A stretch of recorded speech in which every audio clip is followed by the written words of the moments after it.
विशेष भी। और आज का विशेष आपके सामने इस वक्त टेलीविजन स्क्रीन पे सोनिया पर बीजेपी का सोरोस अटैक। तो ये अपने आप में बेहद महत्वपूर्ण और आज इसको लेकर संसद में भी लगातार गंभीर चर्चा या कहा जाए बहस की गुंजाइश करने की बात करती जाती रही, लेकिन वहां पर इस प्रकार की स्थिति दिखाई नहीं पड़ी। इस विषय पर बात करने के लिए तीन खास मेहमान इस वक्त हमारे साथ मौजूद हैं। अनिला सिंह जी हैं, प्रवक्ता हैं भारतीय जनता पार्टी के। इसके अलावा विजय कौशिक हैं, नेता कांग्रेस के, और वरिष्ठ पत्रकार हर्षवर्धन त्रिपाठी जी। आप तीनों का स्वागत है। विजय जी, सबसे पहला सवाल तो यही कि आखिर ये जो फाउंडेशन का नाम आज निकल के आया है, क्या सोनिया गांधी जी अभी भी उसमें सह अध्यक्ष वहां पे बनी हुई हैं? क्योंकि वो संस्था सीधे तौर पे भारत विरोधी एजेंडा के लिए आगे काम करती नजर आती है। क्या कांग्रेस पार्टी इस पे कहना चाहेगी? देखिए, सबसे पहले तो मैं मोदी जी को बधाई दूंगा कि उन्होंने देश का जो ध्यान है वो अडानी से हटाकर और तमाम अपनी विफलताओं से हटाकर इस मुद्दे पर केंद्रित कर दिया है कि अमेरिका भारत की सरकार को गिराना चाहता है। ये भाजपा द्वारा कहा गया है अभी पिछले दिनों। पहली बात। दूसरी बात, जहां तक किसी के साथ खड़े होने की बात है, दिखाई देने की बात है, तो मोदी जी चीन के राष्ट्रपति के साथ दिखाई दिए, अमेरिकी राष्ट्रपति के साथ दिखाई दिए और एक बार पाकिस्तान के राष्ट्रपति के साथ दिखाई दिए। तो क्या ये माना जा सकता है कि वो उन देशों के दबाव में काम कर रहे हैं? जी नहीं। इसी तरीके से अगर सर, बात पोजीशन लेने की है विजय जी, बात पोजीशन लेने की है। क्या वो उस फाउंडेशन में सह अध्यक्ष अभी है या नहीं? ये सीधा सवाल है मेरा आपसे। मुद्दा सह अध्यक्ष होने या ना होने का नहीं है। मुद्दा बड़ा सीधा सा है। कांग्रेस पार्टी की तरफ से मैं स्पष्ट कर रहा हूं आपको कि अगर कांग्रेस पार्टी के किसी भी नेता ने कोई भी देश विरोधी कृत्य किया है, संविधान विरोधी कार्य किया है, अगर कानून के खिलाफ जाकर अमेरिकी संस्था से मदद ली है, तो हमारे खिलाफ मुकदमा दर्ज कर दीजिए। हमारे नेता जेल जाने के लिए तैयार हैं। पहली बात। ठीक है अनिला जी, मैं आता हूं आपके पास में। अनिला जी, क्योंकि भाजपा ये नहीं कह रही कि भाई हमने कोई देश विरोधी यानी कि संविधान के खिलाफ जाकर कोई चंदा लिया है या कुछ और किया है। ठीक है अनिला जी, वो ये कह रहे हैं कि अगर देश विरोधी काम किया है तो आपकी सरकार है, आप अपना कार्रवाई कीजिए। क्यों इस प्रकार का परसेप्शन बना रहे हैं आप लोग बीजेपी की ओर से? अनिला जी। मेरी सबको राम राम। और बिल्कुल विजय कौशिक जी की जो ख्वाहिश है वो पूरी होगी, बिल्कुल पूरी होगी। आपकी जुबान पे जो सरस्वती अभी विराजमान है वो उन्होंने बिल्कुल तथास्तु आशीर्वाद दे दिया है। आपके नेता जो हैं बिल्कुल जेल की हवा खाएंगे। जो ये दोनों जो माँ बेटा का जो ये और बता दीजिए। एक second hold on. Vijay ji आपके ही आरोप का जवाब ले रहे हैं। विजय जी आपके ही आरोप का जवाब ले रहे हैं। विजय जी देखिए, अपनी बारी में बोलिए। विजय जी प्लीज। बीच में नहीं बोल रही थी, परेशान जी अपनी बात पूरी करें। आपकी ख्वाहिश पूरी होगी। आपने कहा नेताओं को जेल में भेज दीजिए, बिल्कुल वो जेल में जाएंगे। जो कुकर्म ये कांग्रेस पार्टी और लीडरशिप इनकी करती चली आई है, ये जो परिवार करता चला है, आपको लगता है कि बख्शे जाएंगे? हाँ, यहां पर जो ये भाग भाग के यूएस से जाना, यूके जाना, उज्बेकिस्तान जाना, थाईलैंड जाना, समझ में नहीं आता है किस प्रकार से इधर पता चलता है कि म्यूनिक सिक्योरिटी कॉन्फ्रेंस में जॉर्ज सोरेस जो मोदी जी के विषय में बोलता है उठपटांग, नेक्स्ट डे जो होता है वो ना केवल बड़े बड़े जो मीडिया हाउसेस हैं उनके अखबार फॉरेन लैंड में वहां छप जाता है। उसके अगले दिन राहुल गांधी प्रेस कॉन्फ्रेंस करके वही सारी चीजें यहाँ पे परोस देते हैं। 1+1 2 होता है, ये समझ में नहीं आ रहा है। ये फंडिंग कैसे हो रही है? ये राहुल गांधी जी यूएस से जाते हैं जी, और एक वहां पे सुशीला कुछ करके नाम है, मैं भूल रही हूँ, उस महिला के साथ उनका फोटो भी है, सुशील शेट्टी के साथ इनका फोटोग्राफ है जब ये भारत जोड़ो यात्रा कर रहे थे। ये सब लोग कौन है? ये सारे के सारे डायरेक्टली इनडायरेक्टली ऑर्गेनाइजेशन से जुड़े हुए हैं। जिसको फंड कौन करता है? जॉर्ज सोरोस करता है। ठीक है अनिला जी, मैं आता हूं आपके पास में। हर्षवर्धन जी, सवाल ये उठता है कि क्या ऐसी विदेशी संस्थाएं या ताकतें जो देश को किसी प्रकार से अस्थिर करना चाहती हैं, अगर उनके साथ में कांग्रेस खड़ी है तो क्या ये देश विरोध की स्थिति इसको मानी जाएगी, देशद्रोह की स्थिति में लाया जाएगा? ये माना जाएगा कि आप पब्लिक फोरम में है तो इस प्रकार की गतिविधियों में संलिप्तता या कहा जाए आना जाना चलता रहता है? किस स्तर को तरीके से देखा जाएगा इसको? देखिए, मुझे लगता है कि किसी भी नेता का, किसी भी राजनीतिक दल का एक दूसरे पर आरोप लगाना ये कोई नई बात नहीं है। उसमें गद्दार, देशद्रोही, बेईमान, बेशर्म, पता नहीं क्या क्या लोग एक दूसरे को बोलते हैं। लेकिन सीधे सीधे एक थ्रेड दिखाना, एक प्रमाणों के साथ जो नेता प्रतिपक्ष के ऊपर ऐसा आरोप लगना जो देश विरोधी दिख रहा है, अब देश विरोधी कहां तक जाएगा, वो कानून के दायरे में आएगा या नहीं आएगा, न्यायालय तक ये मामला जाएगा या नहीं जाएगा, लेकिन देश की जनता को ये जरूर समझ में आ रहा है। उनको ये दिख रहा है कि एक व्यक्ति जो दुनिया भर के डेमोक्रेटिक प्रोसेस से चुनी हुई सरकारों को अस्थिर करता रहा, उसके साथ राहुल गांधी और सोनिया गांधी जी के रिश्ते दिख रहे हैं। अगर कश्मीर पर कोई ऐसी कॉन्फ्रेंस, कोई ऐसी बातचीत कि उसको अलग एंटिटी के तौर पर देखना है और उस संस्था में को प्रेसिडेंट के तौर पर सोनिया गांधी है, तो ये संदेह खड़ा करता है। ये संदेह खड़ा होता है कि एक जैसी चिंता जॉर्ज सोरोस और राहुल गांधी की क्यों है। और उस सबसे जो ज्यादा चिंता की बात दिखती है मुझे कांग्रेस और विपक्षी पार्टी के तौर पर, जी, गंभीर आरोप का कोई भी सही जवाब अभी तक नहीं आया। देश ये उम्मीद करता है कि इसका एक जवाब मिलना चाहिए। आप बताइए कि क्या अभी तक आप सुनिए, अगर आया हो तो बताइए कि क्या कांग्रेस पार्टी ने यह बताया कि सोनिया गांधी उस संस्था में कब से कब तक अध्यक्ष हैं, अभी हैं कि नहीं है, वो अध्यक्ष के तौर पर रही, क्या उन गतिविधियों की उन्हें जानकारी है, और अगर वो जानकारी हो रही थी तो क्या उस पर उन्होंने कभी ऐतराज जताया? इनमें से किसी पर उनका कोई जवाब नहीं है। बिल्कुल, ये बहुत महत्वपूर्ण सवाल है जी, बिल्कुल ये महत्वपूर्ण सवाल है और यही मैं विजय कौशिक जी से पूछ भी रहा था, उन्होंने इसका जवाब नहीं दिया है। विजय कौशिक जी, सवाल यही है कि क्या ऐसी संस्था जो भारत की अखंडता के खिलाफ काम करती है और उस संस्था के साथ में जुड़ाव, अगर सोनिया गांधी जो कि आपकी कांग्रेस पार्टी की सबसे सर्वमान्य नेता के तौर पे हैं, उनकी अगर वहां पे मौजूदगी है तो ये तो अपने आप में गंभीर सवाल खड़े करते ही है ना। उसकी स्थिति क्यों नहीं स्पष्ट कर रही कांग्रेस? देखिए, कांग्रेस पार्टी ये मानती है कि अगर अमेरिका इस देश की सरकार को अस्थिर करने की साजिश रच रहा है तो सरकार उसके प्रमाण पेश करे। हम मोदी सरकार के साथ कंधे से कंधा मिलाकर खड़े हैं। हम किसी भी विदेशी शक्ति को ऐसा कोई कृत्य नहीं करने देंगे जो हमारे देश के खिलाफ है, पहली बात। दूसरी बात, ना खाता ना बही, भाजपा जो आरोप लगाए क्या वो हर आरोप है सही? बिल्कुल नहीं सर, बिल्कुल नहीं है, बिल्कुल नहीं है। उनका कोई आरोप तब तक सच नहीं जब तक कोई तथ्य नहीं होता है। विजय जी, बिल्कुल सही बात है, लेकिन तथ्य नहीं होता। लेकिन आप वो जो तथ्य दिखा रहे हैं उस तथ्य पे आप स्पष्टीकरण तो दीजिए सर। अच्छा, मुझे एक चीज बताइए जी, अगर किसी संस्था को अमेरिका से फंडिंग हो रही है तो क्या वो हवाला के जरिए हो रही है या अकाउंट टू अकाउंट हो रही है?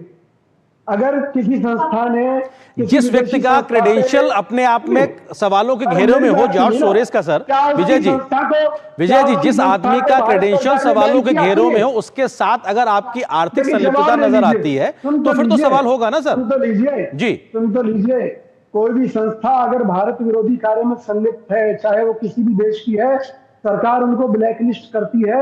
आप उनसे 1 रुपया नहीं ले सकते, वो संस्थाएं हमारे देश में एक कदम नहीं रख सकती। तो सबसे बड़ी बात यह है कि क्या जॉर्ज सोरोस की जिस संस्था पर मोदी सरकार आरोप लगा रहे हैं, क्या उसको ब्लैकलिस्ट किया है? सबसे पहले तुरंत प्रभाव से तो मोदी जी उन संस्थाओं को ब्लैकलिस्ट करें जिनके मार्फत भारत के अंदर सामाजिक संस्थाओं को किसी भी तरह का चंदा मिलता है। ठीक है, आप ये कह रहे हैं कि जब तक ब्लैकलिस्ट नहीं करेंगे तो ऐसे देश विरोधी शक्तियों के साथ में पैसा लेने में, फंडिंग लेने में कोई गुरेज नहीं है। समय की सीमा है। अनिला जी, वो कह रहे हैं कि साहब या तो आप कानून के तहत कार्रवाई कीजिए, नहीं हो रही तब तक हमने क्या गैर कानूनी किया है? देखिए, सबसे पहली बात तो ये है कि जो फंडिंग हो रही है, चाहे वो ये जो संस्थाएं हैं या व्यक्ति विशेष जो किसी राजनीतिक दल से आ रहे हैं, वो लीगली है इलीगली है, ये मैटर ऑफ इन्वेस्टिगेशन है और जो एजेंसीज है वो इन्वेस्टिगेशन कर रही है, सारे नतीजे सामने आ जाएंगे। पर मैं एक बात यहाँ पर कहना चाहूंगी, विजय कौशिक जी, आप एक बात समझिए, जब हम बात राहुल गांधी की करते हैं, जब हम बात सोनिया गांधी की करते हैं, तो आप इसको केवल और केवल कांग्रेस पार्टी क्यों समझते हैं? हाँ, पूरी कांग्रेस पार्टी का मतलब ये हो गया सोनिया राहुल। मोदी जी भाजपा नहीं है क्या? विजय जी, विजय जी एक बार सुन लीजिए ना, विजय जी सुन लीजिए, विजय जी सुन लीजिए। जिन लोगों के साथ इनके संबंध है, ये जॉर्ज सोरोस एंड पार्टी जो है, लगातार जो ऐसी गतिविधियों में पाए गए हैं कि जो हमारे राष्ट्र के लिए घातक है, हमारी स्टेबल गवर्नमेंट के लिए घातक है, उन लोगों के साथ इन माँ बेटी की रिलेशनशिप है। और आप कह रहे हैं, अरे न भाई ना खाता, जो भारतीय जनता पार्टी का है वही सही। साहब, हम नहीं कह रहे हैं। मोदी जी कहते हैं कि अमेरिका के राष्ट्रपति उनके दोस्त हैं, ट्रंप उनके ठीक है दोस्त हर्षवर्धन जी, हैं, तो सवाल दर्ज ये करेंगे है मुकदमा। कि जो भी पब्लिक डोमेन में तमाम जो तथ्य आज तक मौजूद हैं उससे बहुत सी चीजें तय होती नजर आती हैं, उसके बावजूद भी अगर कांग्रेस पार्टी इस बात को स्पष्ट नहीं कर रही तो ये तो अपने आप में न सिर्फ कांग्रेस पार्टी बल्कि इंडिविजुअल्स की जो क्रेडिबिलिटी है उस पर भी गंभीर सवाल खड़े हो रहे हैं यहां पे। तो हर्षवर्धन जी, नहीं, आप सवाल जरा एक बार फिर से दोहरा दीजिए। मैं ये कह रहा हूं कि सर जो भी पब्लिक डोमेन में अभी तक तथ्य हैं उस आधार पे तो कई चीजें साफ साफ दिखाई पड़ रही हैं कि कैसे कैसे जुड़ाव है जॉर्ज सोरोस, उनकी संस्थाओं का, फंडिंग की तमाम चीजों का और एक ही प्रकार की लाइन पे आगे बढ़ना, तो ये तो अपने आप में कांग्रेस पार्टी के लिए गंभीर संकट की स्थिति दिखा रहा है यहाँ पे। देखिए, जॉर्ज सोरोस ने कहा था, नाम लेकर, नरेंद्र मोदी का, उन्होंने गौतम अडानी का भी नाम लिया, लेकिन ठीक है, मैं गौतम अडानी बिजनेसमैन है और बिजनेसमैन के तौर पर वो अपने चैलेंजेस से निपटने में सक्षम है, लेकिन चूंकि उन्होंने भारत के लोकतंत्र को लेकर बात की, और कमाल की बात यह कि जब राहुल गांधी अमेरिकी दौरे पर गए तो उन्होंने एक शब्द का इस्तेमाल किया था, उन्होंने कहा था कि भारत में लोकतंत्र खतरे में है और अमेरिका और यूरोपीय यूनियन के देश बेखबर है। अब ये ऐसा एक शब्द है जिसको अगर आप ध्यान से देखें तो भारत में सबसे पुरानी पार्टी का नेता वो अमेरिकी धरती पर जाकर कह रहा है कि हमारे यहां लोकतंत्र खतरे में है और आप लोग बचा क्यों नहीं रहे हो। अब उसके बाद राहुल गांधी उसका स्पष्टीकरण देते हैं, लेकिन उनको जो कहना था वो कह दिया। भारत के शेयर बाजार, भारत के निवेशक, भारत की कंपनियों को लेकर वो ऐसे आरोप लगातार लगाते रहते हैं। उनकी पूरी जो एक तरह से कहें कि लड़ाई है, अगर आप संसद सत्र को भी देखें, जब उनके सहयोगी ममता बनर्जी, अखिलेश यादव, शरद पवार वो सब अलग अलग मुद्दों पर लड़ रहे हैं, तो वो एक मुद्दा पकड़ कर बैठे हुए हैं और जिसमें कोई प्रमाण नहीं मिलता है। ये सब मिलाकर ये दिखाता है कि कहीं न कहीं कुछ तो गड़बड़ है। और मैं फिर कह रहा हूं, इतने गंभीर आरोपों पर लोकतंत्र में छवि का बड़ा महत्व होता है। कांग्रेस पार्टी को इसका या तो ठीक से जवाब देना चाहिए, नहीं तो कहा जाता है मौनम स्वीकृति लक्षणम, तो वो जनता मानेगी ये ज्यादा खतरनाक है कांग्रेस पार्टी के लिए। विजय जी, शायद यही बड़ी वजह है, इसलिए जो इंडिया अलायंस है उसमें नेतृत्व का संकट खड़ा होना शुरू हो गया है। कांग्रेस पार्टी और कांग्रेस के नेतृत्व को आपके सहयोगियों से ही चैलेंज मिल रहा है, क्योंकि इस प्रकार की स्थितियां जब आती हैं तो कांग्रेस बहुत सही तरीके से उसका बचाव नहीं करती, बहुत सही तरीके से अपनी बात को रखती नहीं, ताकि जो अगर आरोप लग रहे हैं वो सिरे से खारिज हो जाए। और इस बार भी यही होता दिखाई पड़ रहा है। अभी तक स्थिति साफ नहीं की गई अधिकृत तौर पर। नहीं, आप ये सही कह रहे हैं कि हो सकता है कि हम सही तरीके से अपनी बात न रख पा रहे हों, ये एक अलग मुद्दा है, लेकिन हमने इस देश के संविधान के खिलाफ, इस देश के कानून के खिलाफ आज तक कोई भी गलत काम नहीं किया। इसलिए हम चैलेंज करते हैं कि भाजपा या तो इस मुद्दे पर तुरंत मुकदमा दर्ज करके 24 घंटे में हमारे नेताओं की गिरफ्तारी करे और हम उसका जवाब कोर्ट में देंगे, उसके सबूत हम कोर्ट में रख देंगे, पहली बात। दूसरी बात, जो हमारे सहयोगी दलों की बात है, तो हमारे सहयोगी दलों के लिए कांग्रेस पार्टी एक सुरक्षा कवच है। जब तक वो अलायंस में कांग्रेस के नेतृत्व में काम कर रहे हैं तब तक वो सुरक्षित हैं, ये बात उनको भी मालूम है। जैसे ही वो बाहर भागेंगे उन्हें यह भी मालूम है कि मोदी सरकार उन्हें जेल में डलवा देगी, क्योंकि बीजेपी का मुकाबला करने का अगर किसी में दम है तो वो केवल कांग्रेस पार्टी है। हमारे नेता राहुल गांधी है, मल्लिकार्जुन खड़गे जी हैं और सोनिया गांधी जी है, जो कि अंतिम सांस तक इस देश की लड़ाई लड़ते रहेंगे, कभी पीछे नहीं हटेंगे। ठीक है विजय जी, लेकिन आप जो बात कह रहे हैं कि आप जो बात कह रहे हैं इस आरोपों को लेकर, वो कह रहे हैं साहब हम कानूनी लड़ाई को लड़ने के लिए हर स्तर पे तैयार है, लेकिन आप तो राजनीतिक दल है ना। पहली लड़ाई तो आपकी उस राजनीतिक तौर पे है, परसेप्शन की लड़ाई को लेकर है ना। पहले तो आप वहां लड़िए, जब आपके आरोप हो, तमाम चीजें हो कानूनी तौर पे, तो आगे बढ़िएगा। अभी इन सब चीजों का जवाब देने से कांग्रेस क्यों बच रही है? क्या आखिर स्थिति है? क्या कुछ अभी है जो छुपाया जा रहा है क्या? सुनिए, कांग्रेस कभी किसी चीज से नहीं डरती और ना ही कुछ छुपाती है। कांग्रेस बिल्कुल स्पष्ट है। जहां तक नैरेटिव की बात है, तो नैरेटिव में आजकल इकोनॉमी का एक बहुत बड़ा योगदान हो गया, आर्थिक मामले का बहुत बड़ा योगदान हो गया जी, जिसे देश के तमाम चैनलों पर अडानी जैसे पूंजीपतियों का कब्जा हो और भाजपा हर तरह का नैरेटिव पैसे के दम पर सेट करने में माहिर हो जी। उसका मुकाबला करने में निश्चित तौर पर हमारे सामने कुछ दिक्कतें हैं, लेकिन समय आने पर जनता के सहयोग से हम हर बात का जवाब देंगे। अनिला जी, वो हर बात का जवाब देंगे। आप कितने भी आरोप लगाएं उसको वो सिरे से खारिज कर रहे हैं। आपको लगता है कि अभी ये मुद्दा आप लोग जमीनी तौर पे संसद में आगे बढ़ाने की स्थिति में होंगे, वो तो उसको खारिज कर रहे हैं। बात ये राष्ट्र की है, बात ये भारतीय जनता पार्टी की नहीं है। तो जब बात राष्ट्र की आएगी तो भारतीय जनता पार्टी की सरकार या एनडीए की सरकार जो है वो आपको लगता है कि शांत होकर बैठेगी?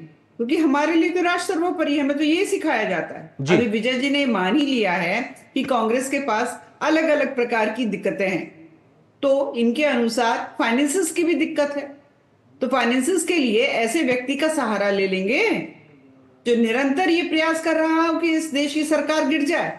आजकल तलवार क्योंकि और अगर बंदूक हमने से सहारा सरकारें लिया नहीं होता गिरती ना, हैं, फूस जो तो होते हैं मोदी जी कभी का वो मदद तलवारें से करा नहीं देते। होते हैं, कलम से भी होते हैं। तो यहाँ पर एक जो पूरा एक एजेंडा बनाकर, एक जी। इकोसिस्टम बनाकर जी भारत की सरकार को हिलाने का प्रयास इन्होंने किया है। हाँ, गलत लोगों से गलत पैसे लेकर अपने एजेंडा चलाने वाले जो माँ बेटे हैं, इनको नहीं बख्शा जाएगा। ठीक है, किसका एजेंडा चलता है ये देखना दिलचस्प होगा। फिलहाल बहुत बहुत शुक्रिया आप तीनों मेहमानों का, वक्त इतनी अनुमति दे रहा है इस विषय पर चर्चा के लिए, आप तीनों का शुक्रिया। अगली खबर आपको दिखाएंगे कि देश के विदेश सचिव इस वक्त बांग्लादेश के दौरे